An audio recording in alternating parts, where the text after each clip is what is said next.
soba mitirukaayana hirrannu dhugaan shakkinu nama gallaa jannata lisa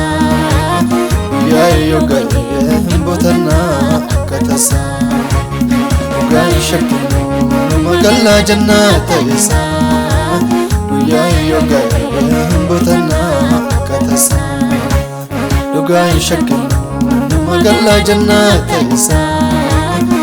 yaayyo galee bootannaa katasa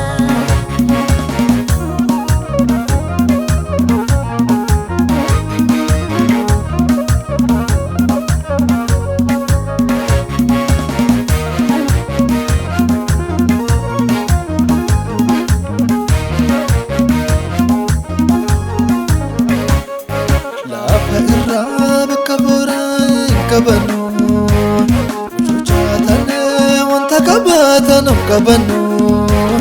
adunno gudulle nutindena garadura yesusin kana murte akano femura adunno gudulle nutindena garadura yesusin kana murte akano femura na fi balla achinjero yana dagenu wante soba mitirukaayana hirrannu dhugaan shakkinu nama gallaa jannata lisa yaayyo galee bootannaa katasa dhugaan shakkinu nama gallaa jannata lisa yaayyo galee bootannaa katasa dhugaan shakkinu nama gallaa jannata lisa yaayyo galee bootannaa katasa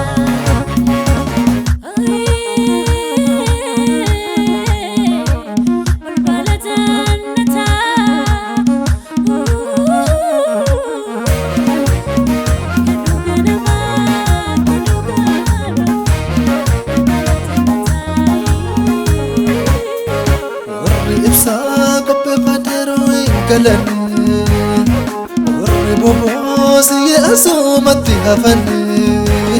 addeen kutannu nutindena garadura badhaasi qophaa'e nu eegataasu fanirra addeen kutannu nutindena garadura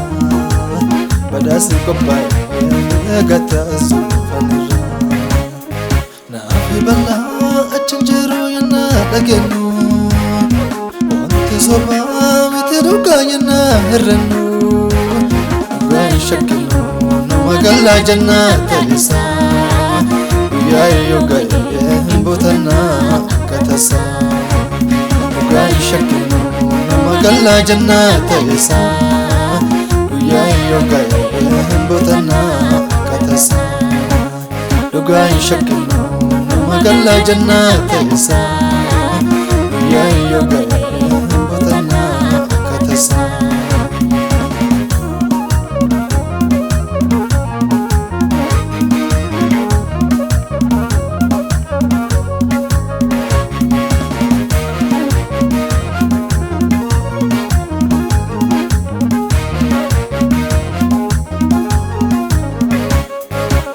dono kopesisa sidimera debi'e dhufa jedhenu fidhamera akka dhuganama kallachisaa kunno ifa balbala jannataa isa baneenu ficufa akka dhuganama kallachisaa kunno ifa balbala jannataa isa baneenu ficufa akka dhuganama kallachisaa kunno ifa balbala jannataa isa baneenu ficufa